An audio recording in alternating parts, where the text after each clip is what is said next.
அன்னைக்கு வீடியோல செஞ்சில பூவால போட்டு அதை இன்னைக்கு செஞ்சு கொடு. பூவால போட்டு செஞ்சு போர் அடிச்சு போச்சு சொன்னேன். இன்னைக்கு நான் வாழை இலையில வச்சு வேற ஒரு போட்டு செஞ்சு தரேன். ஜவ்வரிசியை தண்ணியில 1/2 மணி நேரம் ஊற வச்சு நல்லா வேக வச்சு தண்ணியில அலசி எடுத்துக்கலாம். இது வெள்ளத்துக்கு கூட கருப்பட்டியும் போட்டுருங்க. வாசனையும் டேஸ்ட்டும் சூப்பரா இருக்கும். வடிகட்டி தான் சேர்க்கணும். நேந்திர வாழைப்பழத்தையும் திருவின தேங்காவையும் நெய்ல வறுத்து வச்சுக்கலாம். நல்லா அரிசி கூட ஏலக்காய் தூள் சேர்த்துக்கலாம். ஜவ்வரிசி, அரிசி மாவு, வெள்ளப்பாகு சேர்த்துக்கலாம்.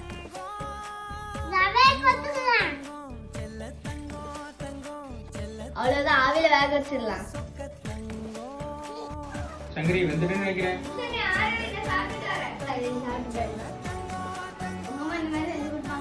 எங்க அம்மா கடையில் நிற்க வேலை கரெக்டா இருக்கும். அவங்க அம்மா செஞ்சு கொடுத்து நேரம் இருக்கு. தெரியாது. சூப்பரா இருக்கு, ட்ரை பண்ணி பாருங்க.